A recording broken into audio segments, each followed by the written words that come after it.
Yo les postos, bienvenue sur la chaîne Les Vidéos de Nono et Sacha. Le patron Nono est là ce soir. Salut Nono. Salut Sacha. Alors Nono, à 24 heures du match et du déplacement du PSG à l'Olympique Lyonnais, une cascade d'absents des deux côtés, mais du Paris Saint-Germain beaucoup. André Di Maria, Julian Draxler, Danilo Pereira, Layvin Kurzawa, Donnarumma sont bel et bien forfaits et Lionel Messi est officiellement forfait pour le match contre l'Olympique Lyonnais. Ils poursuivent leur protocole sanitaire, leur isolement. Donc est-ce que ce match a tout l'air d'un match très compliqué, où ce ne sont pas réellement à 70% des titulaires indiscutables, mais quand même l'absence de atouts offensifs comme Di Maria et Lionel Messi, en plus de Neymar, peut poser problème demain contre une équipe lyonnaise qui va jouer, on le sait très bien, le match de sa vie. Eh ben c'est ça le problème Sacha, avec cette saleté de Covid, on peut plus faire de pronostics. Voilà. Et j'ai peur que si ça continue comme ça, le championnat soit quelque peu faussé. D'ailleurs, on a vu hier, après 44 ans, on va dire, d'invincibilité, Bordeaux a perdu contre Marseille hier, mais voilà, Marseille, c'est grâce au Covid qu'ils ont gagné. Hein. Et bien sûr, il y avait je sais pas combien de joueurs de Bordeaux qui étaient atteints du Covid. Donc c'est pour ça que je dis le championnat risque d'être faussé. Maintenant, quelle solution prendre, je n'en sais rien. Alors, Lionel Messi forfait, Sergio Ramos présent dans le groupe pour le déplacement à Lyon ce dimanche, il pourrait être titulaire. Il y aura beaucoup de jeunes qui seront dans le groupe du PSG pour le déplacement à Lyon. Xavi Simons, Edouard Michou, Ismaël Garbi, El Shaddai Bichabou, Sekou Yansane, Nathan Bitsou Mazala, Denis Franchi et Lucas Lavallée sont dans le groupe pour Lyon. Eh ben, va faire un pronostic avec ça. Là, c'est compliqué, hein. C'est très très compliqué. Alors, là, je te cache pas, ce Covid m'a perturbé. Ça va être un match difficile et difficile à analyser d'ailleurs. Hein. Alors non, pour le match de demain, une équipe compétitive quand même pourrait être alignée. Est-ce que c'est vraiment demain un match très piège? Est-ce que tu as peur de ce match? Et est-ce que aussi ce match demain, si jamais il y avait encore un jeu pitoyable et une défaite à la clé, pourrait remettre en cause pour toi l'avenir de Pochettino sur le court terme? Eh ben, l'avenir de Pochettino, peut-être pas. Mais ça va être un match très très difficile, je pense, vu les conditions actuelles. Et puis beaucoup d'absents, beaucoup d'incertitudes. Donc très très difficile à analyser tout ça. Hein. L'Olympique Lyonnais a beaucoup d'absents demain. Bon, un petit pronostic pour demain quand même avant de passer à autre chose. Bon, un petit pronostic, j'espère toujours que le PSG va gagner. Et bon, je pencherai sur un match nul plutôt. Alors Nono, avant de donner un pronostic peut-être provisoire pour l'instant, avant que peut-être tu donnes ton pronostic définitif, les absents côté lyonnais, Thiago Mendes, Denayer, Diomande, Reine Adélaïde, Toko Ekambi, Kadewer et Slimani, eux aussi sont forfaits. Donc pas mal d'absents aussi du côté de l'Olympique Lyonnais. Ah, c'est pour ça que je te dis, c'est un pronostic impossible à faire. Hein. C'est un pronostic complètement impossible à faire. On verra. Moi, je pense quand même que malgré tous ces absents-là, Paris a une équipe compétitive. Mais c'est vrai que sans Di Maria et Lionel Messi, ça peut être compliqué. On sait que Mbappé souvent porte l'équipe à lui tout seul, mais peut-être que demain, il va encore devoir la porter. Pochettino, sur l'état de forme de Mauro Icardi, il nous dit qu'il est bien, il s'entraîne bien, il est dans un bon état de forme. Mais bon, il nous dit ça depuis quelques mois, donc est-ce que ça va prendre en considération? Je ne sais pas réellement. Bon. Quelque chose à dire sur ce match avant de passer à autre chose? Je voulais dire que moi, Pochettino, je l'écoute plus. Il n'a pas voulu dire un mot sur Messi. On ne sait pas, Covid, pas Covid. On ne sait pas, il veut répondre sur rien. Donc c'est une communication de plus en plus difficile à comprendre. Attends Nono, n'allume pas la bombe tout de suite. Une bombe en fin de vidéo. Peut-être que Pochettino vit ses derniers jours ou dernières semaines au Paris Saint-Germain. Alors, sur le mercato hivernal, Gigi Wijnaldum est toujours intéressé par un retour en première ligue dans le cadre d'un prêt. Il veut jouer plus régulièrement. L'AC Milan reste très intéressé par Abdou Diallo. Le club italien préférerait un prêt. De son côté, le PSG pourrait être ouvert à l'idée d'un transfert si jamais le Milan AC en met le prix. Donc un retour de Wijnaldum plus une vente d'Abdou Diallo. Qu'est-ce que tu as à dire là-dessus? Eh bien Sacha, là c'est mon gros coup de gueule.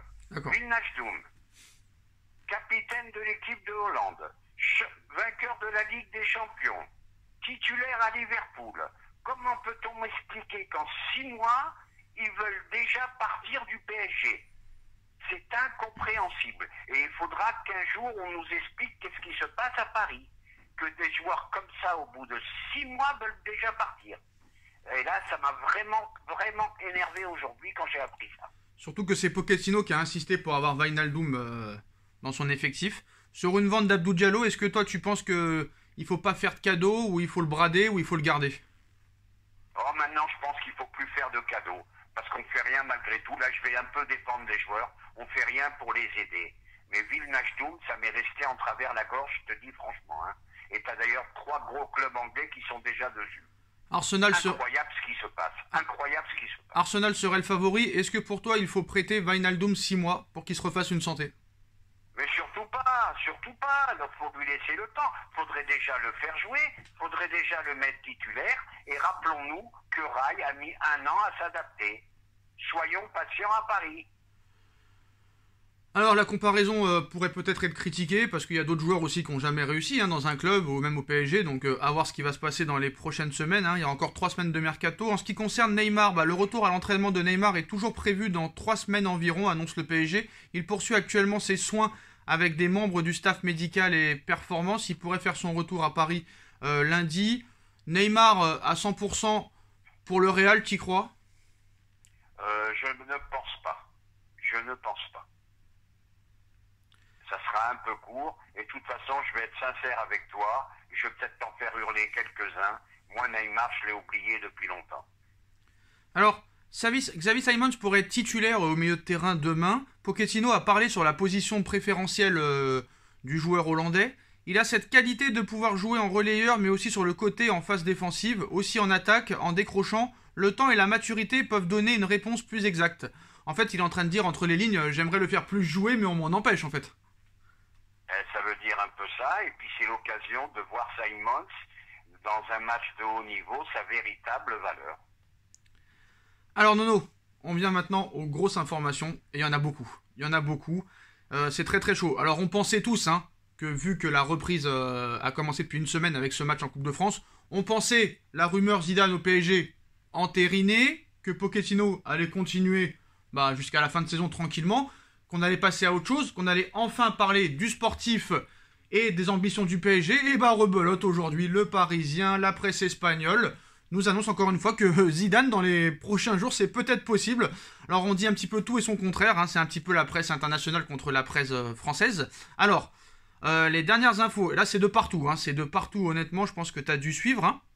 Bon, alors Félix Diaz en Espagne qui nous explique que le Paris Saint-Germain a songé à nommer Zinedine Zidane sur son banc directement il y a 1 mois, mais tout s'est arrêté et cette option est écartée à l'heure où on parle.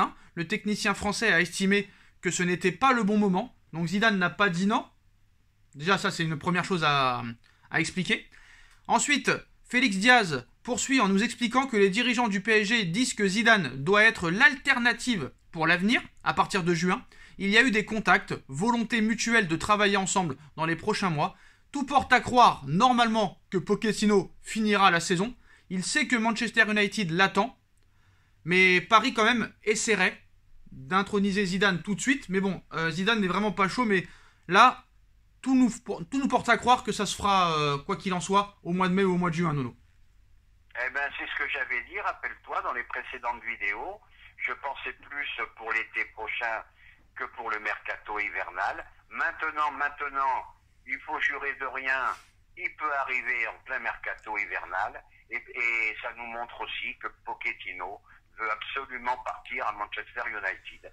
Donc imagine un peu l'état du club. Pochettino qui veut partir, Zidane qui va peut-être arriver.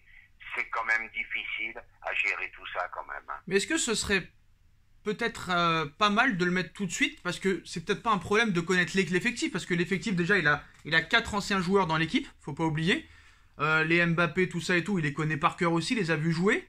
Quand tu vois qu'un coach continue à démentir, continue à ne pas parler de Messi pour ce qui s'est passé avec le Covid, tout ça, est-ce qu'il faut pas s'en débarrasser tout de suite réellement à 1 mois du match contre le Real? Est-ce que ça changerait quelque chose, honnêtement? Moi je pense, personnellement, j'étais pour l'arrivée de Zidane en plein mercato. Il faut un coup de match. Oh, t'as pas toujours dit ça, Nono, t'as pas toujours dit ça. Oui, mais je change d'avis, je suis d'accord avec toi. Ouais, là, Pochettino, je suis d'accord avec toi. Pochettino, il t'a mis hors de toi, alors. Pochettino, j'en peux plus, il m'a tué Wijnaldum. Alors, Je te dis, je m'en suis pas remis de Wijnaldum. Au bout de 6 mois, il veut partir. Et c'est lui qui veut partir. Ouais. C'est pas les dirigeants qui c'est ça. le jettent. Hein. Bon, après, c'est ça le problème. Après, dans ce dossier-là, on C'est dit bon. on dit un petit peu tout et son contraire. On dit qu'il veut rester, mais il serait pas contre un prêt, donc c'est un peu compliqué. Mais surtout, Nono, un proche du prince à Doha, et en plus qui travaille à Beansport Qatari, nous explique carrément il y a 2 heures, hein, cette information est sortie il y a 2 heures, que Zidane serait sur le point de devenir entraîneur du PSG. Cela pourrait être avant la fin du mercato. Et situation de Pochettino avec Manchester United, des négociations seraient en cours. Donc ce qui pourrait se passer, c'est incroyable. Moi, je pense que, honnêtement, c'est compliqué de mettre un coach à 1 mois d'un match contre le Real Madrid. C'est possible, ça s'est déjà fait. On l'a vu avec Di Matteo, on l'a vu avec beaucoup d'entraîneurs. Mais bon, Zidane, lui, franchement, quand tu donnes un effectif comme ça, je pense pas qu'il y a besoin de 6 mois pour faire connaissance. Qu'est-ce que t'en penses? Je suis d'accord avec toi, et puis tu confirmes ce que je viens de dire. C'est insupportable. C'est insupportable de savoir qu'il veut aller à Manchester United. Donc je dis stop à Pochettino. Oui, effectivement, il n'y a que les cons qui ne changent pas d'avis. Zizou, viens. Mais tu sais pourquoi peut-être que tout ça s'accélère? Parce que on a vu que il paraît que bon, après ça c'est la presse espagnole, hein, un coup il nous dit Haaland à Barcelone, un coup à Manchester City, un coup à Manchester United, un coup au PSG, mais d'après les dernières infos, il aurait choisi le Real Madrid. Mais sachant que le Real Madrid, ils sont à fond sur Mbappé, si Mbappé il voit que Haaland va au Real Madrid, bah peut-être que lui voudra plus aller au Real Madrid. Et le Parisien, bah ce soir sort une info quand même assez incroyable, hein. Selon le Parisien, bah Paris a compris que si Mbappé venait à prolonger son contrat, il s'agira alors d'un engagement sur une courte durée. Le média ajoute que le joueur de 23 ans n'aurait pas encore décidé entre un départ ou une prolongation de contrat. Donc si Haaland a choisi le Real Madrid et que le Real Madrid l'achète, Mbappé peut-être ne voudra plus aller au Real Madrid, vu qu'il va être la star du projet. Ouais, mais il est temps de parler d'autre chose, il est temps de parler de ballon, il est temps de parler de jeu. Bon, moi je suis sûr et certain qu'Mbappé va partir. Essayons de construire pour l'été prochain, et puis point final. Ça suffit, quoi, il y en a marre. Ouais, mais faut se mettre aussi dans la position des dirigeants. Quand tu vois que ce sera soit Haaland, soit Mbappé, dans un des 2 clubs, quoi qu'il en soit. Apparemment, Oui. apparemment City est hors course. Le Barça, ça a l'air compliqué quand même. Les vrais favoris, ce seraient le Real et le Paris Saint-Germain. Mais voilà, ce sera soit Mbappé prolonge et Haaland ira au Real, ou soit Mbappé va au Real et Haaland peut-être peut aller dans un autre club. Mais honnêtement, quand Paris voit ça, et peut-être que comme ils connaissent bien Raiola, peut-être que Raiola leur donne des infos que les médias n'ont pas. Si Haaland va au Real Madrid, je précise que Mbappé n'ira pas au Real Madrid. Les deux ne joueront pas ensemble, ou vraiment ils peuvent jouer ensemble. C'est ça la question qu'il faut se poser. Bon, ça c'est une question à se poser. Moi je vais t'en poser une. Est-ce que tu penses qu'on peut être marron sur les deux? Ah bah oui, c'est possible, on en a déjà parlé. Si Mbappé va au Real et que peut-être Haaland choisit un autre club, c'est possible. Parce que Haaland, s'il veut être Voilà. si Haaland veut être au cœur d'un projet. Parce qu'en fait, il y a encore Vinicius, il y a encore Karim Benzema, il y a Asensio. Ils sont encore là, ces joueurs-là. Hein. Et aussi, ils veulent être des stars. Je suis d'accord avec toi. Est-ce que Benzema, il va apprécier qu'Haaland arrive? Après, Perez, lui, il s'en fout. Hein. Si qu'un joueur il soit apprécié ou pas, qu'il apprécie ou pas, il s'en fout. Mais honnêtement, la question que je voudrais que tu me répondes définitivement, c'est que si Haaland a vraiment choisi le Real Madrid, est-ce que ça change tout dans la tête d'Mbappé? Ça peut mettre un petit doute, parce que je le dis et je le répète, Mbappé phénoménal, mais il a quand même un petit boulard. Il veut être le numéro 1. Il veut marquer l'histoire. Ouais, Donc je pense pas qu'il partagera le pouvoir avec Haaland. Ouais, mais il faut qu'il comprenne, Mbappé, que si tu veux gagner des titres, il faut être dans une grosse équipe. Et tu peux pas être tout seul avec 10 joueurs mauvais. Oui, ben ça va, il n'y a quand même pas 10 joueurs mauvais au Real. Faut pas Mais c'est ce exagérer. que je te dis. Donc il va devoir s'accommoder à jouer avec des grandes stars dans une équipe. Même s'il veut être la star de Oui, l'équipe. je suis d'accord avec toi, mais il partagera pas le pouvoir avec Haaland. Ça, j'en suis persuadé. Donc tu précises bien que si Haaland choisit bien le Real et que le Real achète Haaland, Mbappé peut changer d'avis. Il peut y avoir une petite porte ouverte pour le PSG. Je suis d'accord. Bon bah en tout cas le feuilleton Zidane à Paris et Pochettino à Manchester repart de plus belle. De toute façon la prolongation de contrat d'Mbappé, je pense qu'on en parlera tous les jours. Hein. De toute façon la décision va s'approcher très rapidement après le match contre le Real. En tout cas bah voilà, ce sera tout pour cette vidéo. Merci Nono d'avoir été là. On like, on partage, on commente, on s'abonne. On remercie Nono d'avoir été là et on se retrouve Merci, très Sacha. vite pour une nouvelle vidéo. Tchuss. À tchuss.